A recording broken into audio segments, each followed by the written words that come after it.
Chicano national anthem, Suavecitos. So that was my world. That was the world that I fucking, opened my eyes. And it was the world of the Chicano moratorium and Venezuela being killed and Sal Castro speaking out. And actually that was the first reprimand I ever got. First one of a few. I brought him to a children's librarian's book review meeting.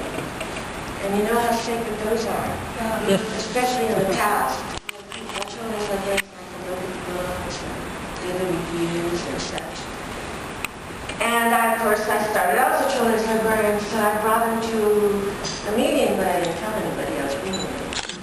And so he proceeded to ask them why they had selected a book called Mexican-American Heroes. It was an early book.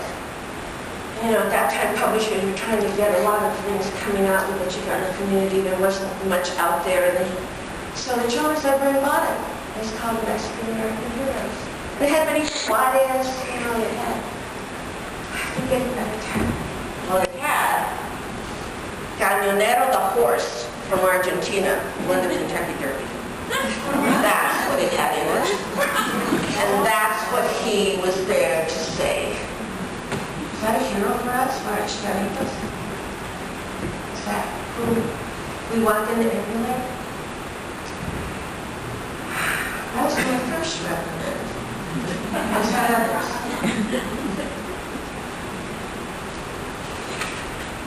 So what I want to tell you today is, really from my own cultural lens. Sandra has said, some interesting words.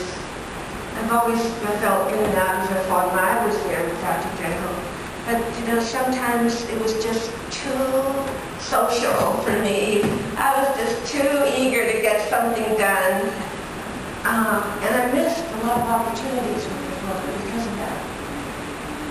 But my own cultural lens, who I am, what I saw, what I experienced, is different from Dr. Trejo's and is different from yours. We all have that, it's that cultural lens. We walk in, our experience, our heritage, our education, our ancestors. That forms our cultural lens. That's how we see the world.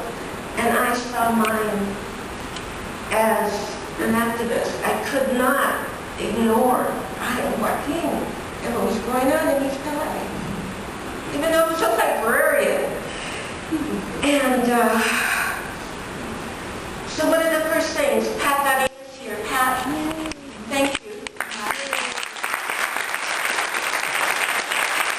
of the first things I could do when I had a position was to start the Chicano Resource Center at the East LA Library. And it's still there. They built a new library. They gave it its own room, for that historical. That started with $1,000 that I had in my regional budget. Still there.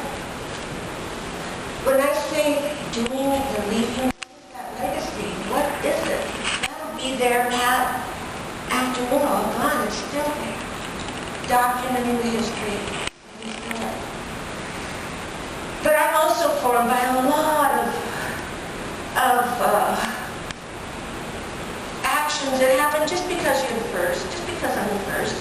I don't think it was just because it could have been just because it was me, but it's probably just because I was the first in so many positions.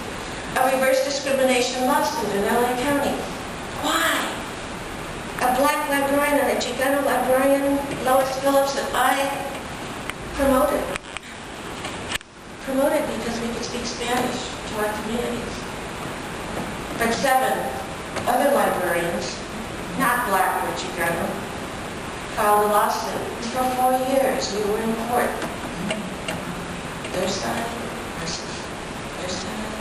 Manuscripts, transcripts. And we worked together. We were all in the same library. We all knew each other.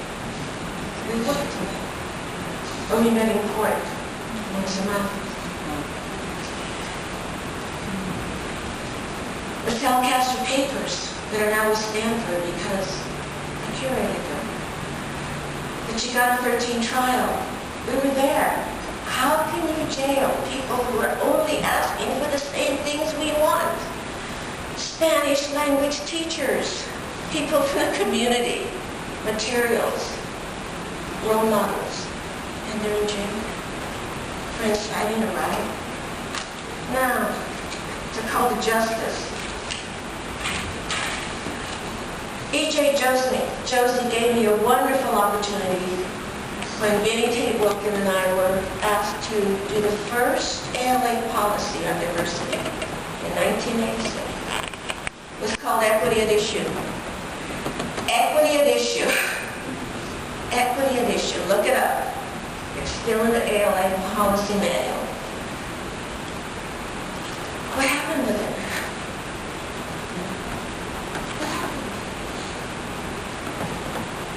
We had great, expectations.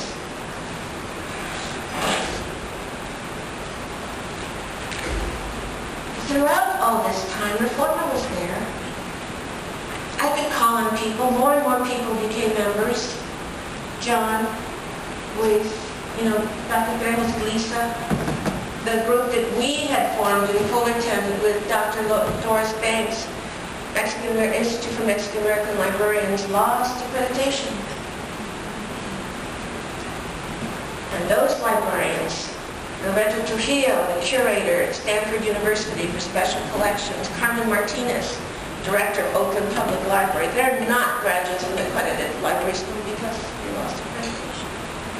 And there's more.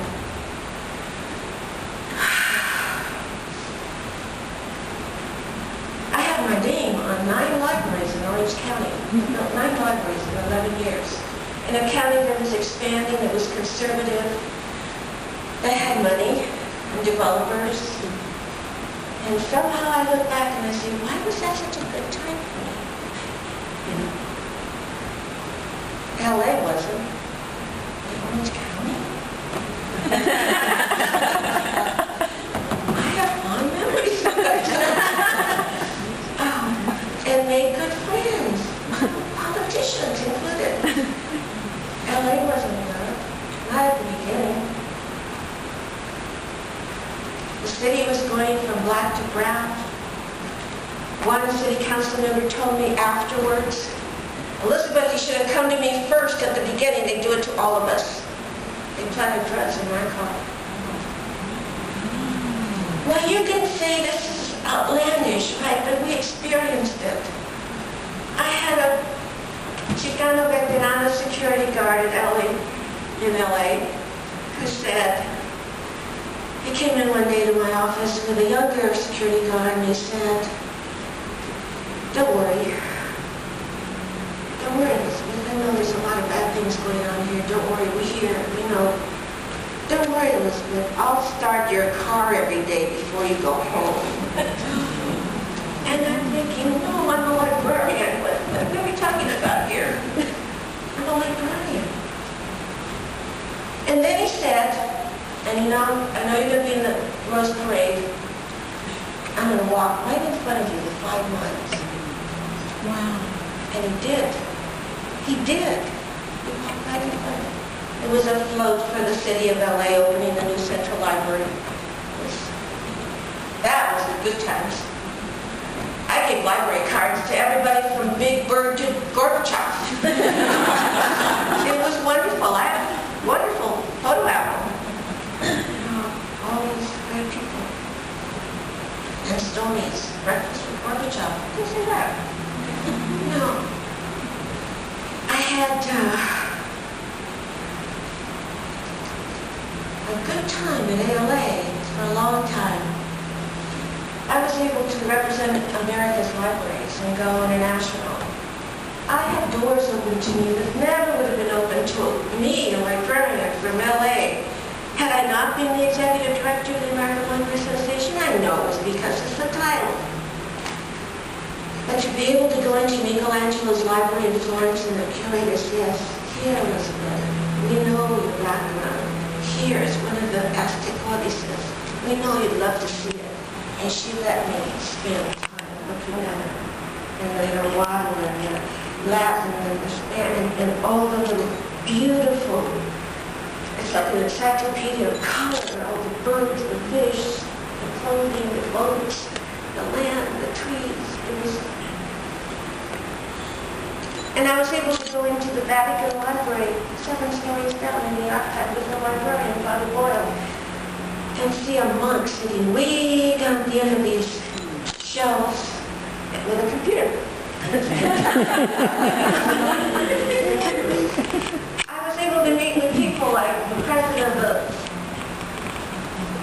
Italian Library Association who kept talking and kept saying the woo-woo, the woo-woo, the woo-woo, the woo-woo.